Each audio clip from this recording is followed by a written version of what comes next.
అధికార ప్రతిపక్ష పార్టీల మధ్య సవాళ్లు ప్రతి సవాళ్లతో హైదరాబాద్లో రాజకీయం ఒక్కసారిగా వేడెక్కింది. గురుకులాల టెండర్లపై చర్చకు సిద్ధమని మంత్రులు అమరవీరుల స్తూపం వద్దకు చేరుకోగా అక్కడికి వెళ్లేందుకు ప్రయత్నించిన హరీష్ రావు తదితరులను పోలీసులు అదుపులోకి తీసుకోవడం హైడ్రామాకు దారితీసింది.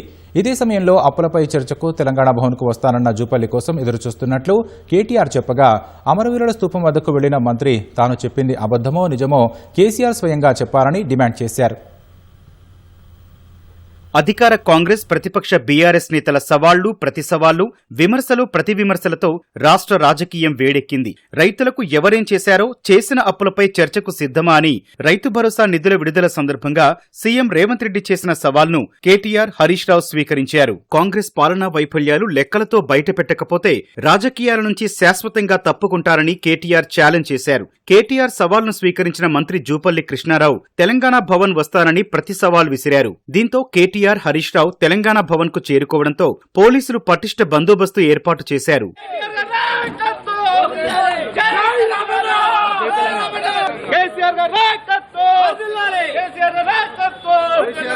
ఇదిలా కొనసాగుతుండగానే గురుకులాల టెండర్లలో భారీ కుంభకోణం జరిగిందంటూ బీఆర్ఎస్ నేత ఆర్ఎస్ ప్రవీణ్ కుమార్ చేసిన ఆరోపణలపై చర్చకు సిద్ధమని మంత్రులు అడ్లూరి లక్ష్మణ్, పొన్నం ప్రభాకర్, అజారుద్దీన్ ప్రకటించారు.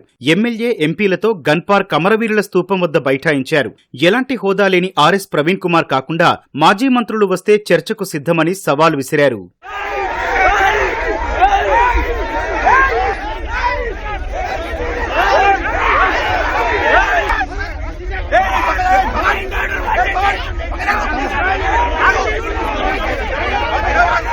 మేము అవినీతి చేసినట్టు నిరూపిస్తే నీ దగ్గర ఏ ఆధారం ఉన్నా నిన్న లక్ష్మణ్ కుమార్ చెప్పినట్టుగా మేము గతంలో కూడా కరీంనగర్లో కానీ ఇతర సందర్భాల్లో చెప్పినాం.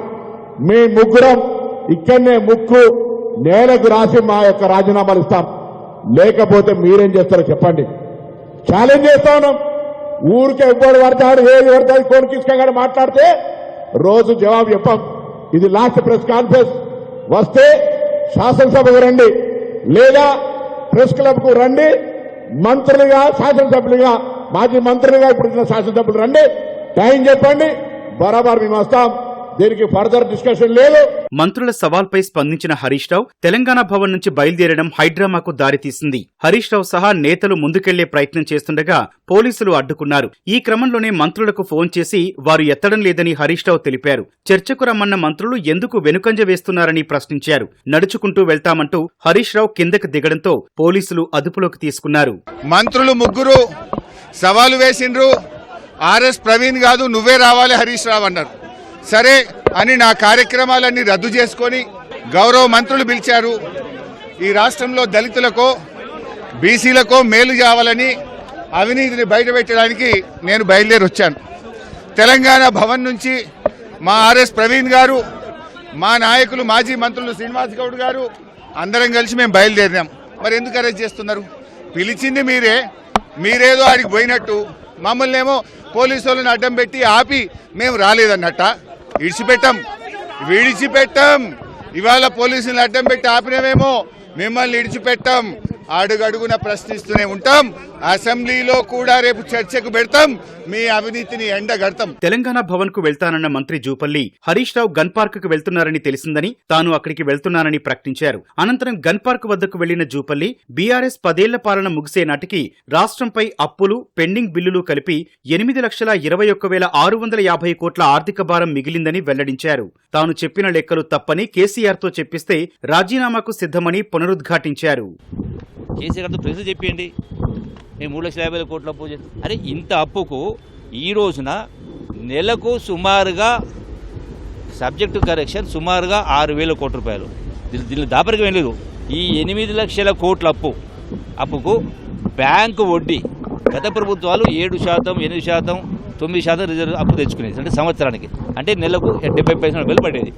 పోనీ 10% లెక్కేస్తే 8 లక్షల కోట్లకు 8 లక్షల కోట్లకు ఎంత వడ్డీ అవుతుంది? 80,000 కోట్లు అవుతుంది. నా మాట అబద్ధమైతే ఒక మాట కేసీఆర్ జూపల్లి చెప్పింది తప్పు, నా కొడుకు చెప్పిందే కరెక్టు, ఈ అప్పులు లేదు, ఒక మాట చెప్పండి. ఈ అంకెలు తప్పైనట్టయితే నేను రాజీనామా చేయడానికి సిద్ధంగా ఉన్నా. కాదని ఒక మాట కేసీఆర్తో చెప్పారాదు. మరోవైపు జూపల్లి కోసం తెలంగాణ భవన్లో ప్రత్యేకంగా కుర్చీ వేసి కేటీఆర్ ఎదురు చూశారు. ముఖ్యమంత్రి రేవంత్ రెడ్డితో చర్చకు కేసీఆర్ అవసరం లేదని తాము సరిపోతామని స్పష్టం చేశారు. జూపల్లి కృష్ణారావు గారిని అసలు అడిగింది ఎవడు? మేము సవాల్ చేసింది రేవంత్ రెడ్డి గారిని లేదా రాహుల్ గాంధీ గారు ఎవరొస్తారో చెప్పండి అన్నాం. వాళ్ళిద్దరూ కాకుండా సందట్లో సడేమియా నువ్వే దూరి నేను వస్తా 11 గంటలకు తెలంగాణ భవన్ కొని డైలాగులు కొడితివి, ఇప్పుడు పారిపోతివి, ఇప్పుడు మళ్ళీ గన్ పార్క్ అంటివి, నేను ఆడికొస్తా అంటే అరెస్ట్ చేపించబడితివి, మళ్ళీ మీదికెళ్ళి ఇప్పుడు కేసీఆర్ గారు రావాలా? మీ ముఖ్యమంత్రి గారి స్థాయికి మేమే ఎక్కువ ఉన్నమాట చెప్తున్నా. కేసీఆర్ గారు మీకు అంత స్థాయి లేదు. కేసీఆర్ గారు రావాలంటే రాహుల్ గాంధీ గారు వస్తే కేసీఆర్ గారిని మేము తీసుకొస్తాం. ఓకే.